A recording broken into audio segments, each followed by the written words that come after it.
vast and vital bodies of fresh water on Earth. The North American Great Lakes, Ontario, the chilling depths and sudden violent storms. A world where even the mightiest of vessels can be devoured by the fury of the waves.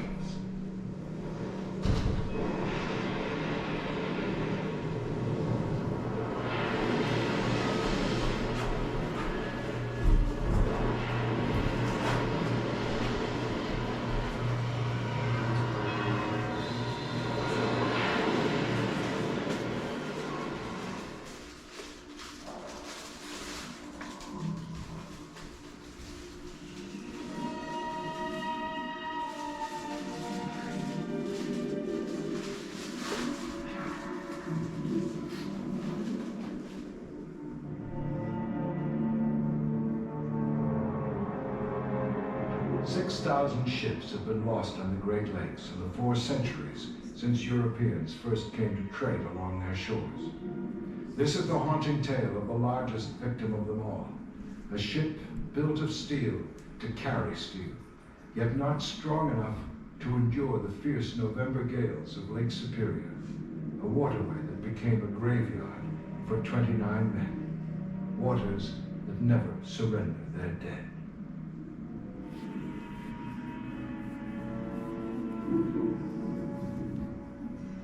The legend lives on from the Chippewa on down to the big lake they call Kitchikoolie. The lake is sad, never gives up her dead when the skies of November turn gloomy. With a load of iron ore, 26,000 tons more than the Edmund Fitzgerald weighed empty. That good ship and true was a bone to be chewed when the gales of November came early. In June 1995, a small fleet gathers 20 miles offshore from Whitefish Point on Michigan's Upper Peninsula. It is a mission of investigation, resurrection, and completion. The raising of the bell from one of the most mysterious and devastating wrecks in the history of the Great Lakes, the Edmund Fitzgerald.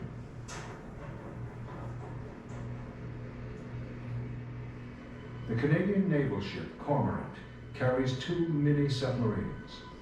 The Anglican Lady brings an array of sophisticated electronic gear to control the nuke suit, a high-tech innovation that allows a diver.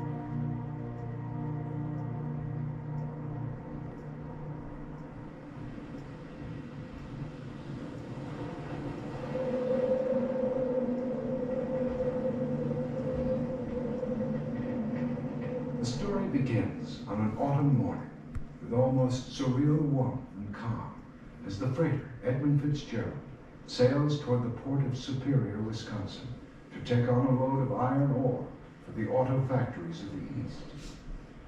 It is November 9, 1975, the beginning of the Fitzgerald's 40th voyage in her 17th year of service.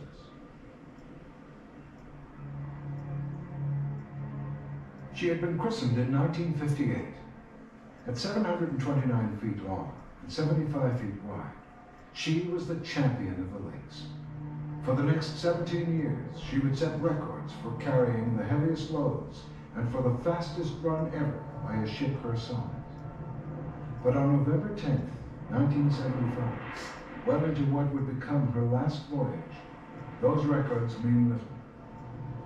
As the Big Fitz heads east across Lake Superior, an intense storm system takes hold. Carrying 26,000 tons of iron ore, she's riding low. At 3:10 in the afternoon, Fitzgerald's captain, Ernest McSorley, reports the first sign of trouble to the freighter Arthur M. Anderson. About 7 miles behind, the Anderson has been following the Fitzgerald since the night before. Captain McSorley radios Captain Bernie Cooper, reporting some topside damage and a starboard list. No, an immediate list again tells me that he either had a stress fracture or he bottomed out. I asked him if he had his pumps on. He said yes. Then later on, he said that he wasn't gaining anything but pumping out, so the water was coming in the hole as fast as they were pumping it out. 4 p.m. The winds are nearly 100 miles an hour. At 4:10, Captain McSorley reports his radar masts have been disabled. He's now sailing blind with 30-foot waves coming over her decks. 6:40 p.m. Just clear of Caribou Island, the Anderson is rocked by 2 gigantic waves in rapid succession. 35-foot towers of water crash down on the ship. The Anderson survives, but waves as powerful as those found in a mid-ocean cyclone are bearing down on the Edmund Fitzgerald from behind. In a few minutes, they will catch up to her.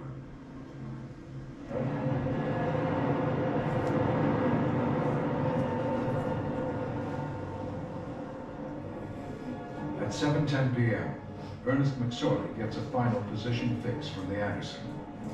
Morgan Clark asks how the Edmund Fitzgerald is faring. Ernest McSorley replies, "We are holding our own." Those are the last words from the Edmund Fitzgerald.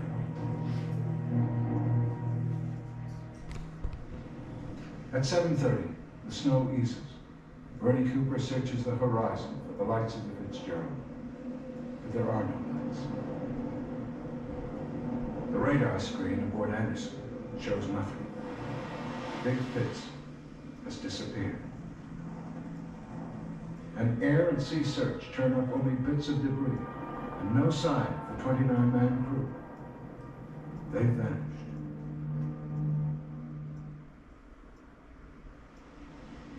In the summer of 1995, the final mission descends into Superior's black depths. The purpose? To recover the ship's bell, to once again hear the voice of the Edmund Fitzgerald.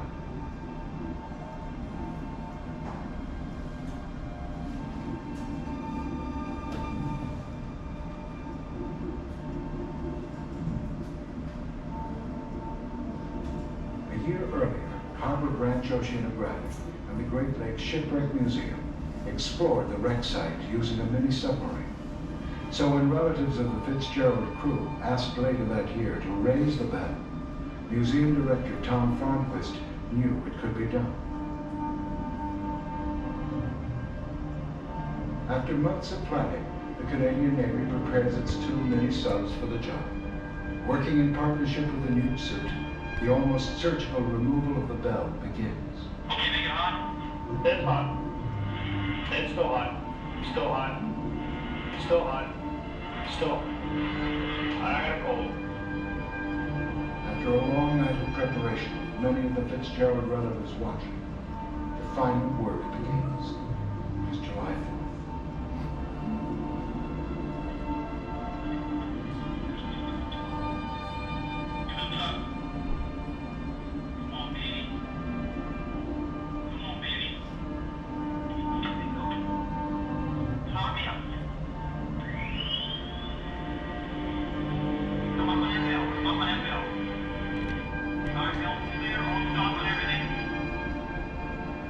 The bell will be taken to the Great Lakes Shipwreck Historical Museum at Whitefish Point. In its place, a new brass bell, inscribed with the names of the 29 men who died, will become an eternal memorial, returned forever to the wreck of the Edmund Fitzgerald. Awesome. Come down the bell. Perfect. Perfect, brothers. Nice work. Power down. We pray that this bell that goes down on this ship will be a sign to everyone to remember the dignity of this place and keep it a place of gentle solitude.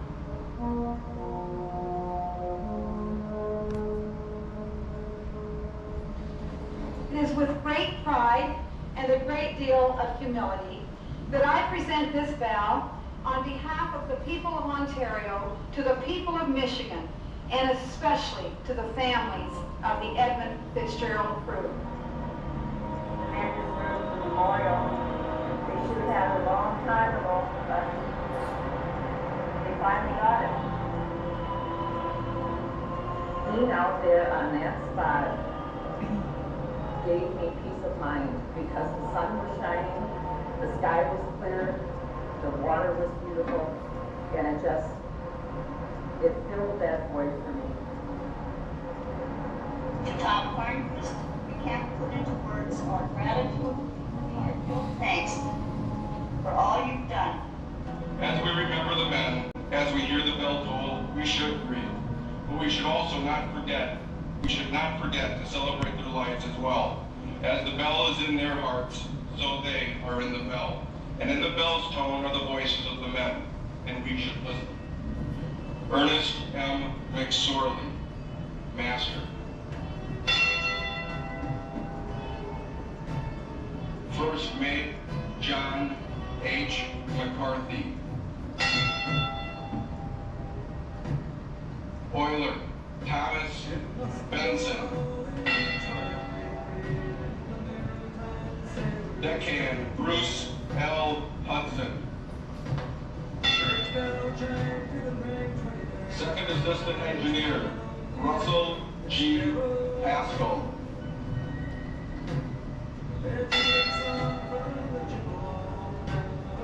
Cadet of the Deck David E. Weiss.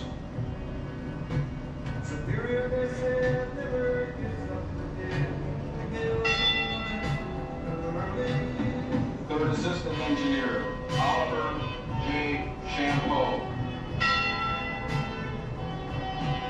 The 30th ring, and it is for all the mariner sailors who have lost their lives on the Great Lakes.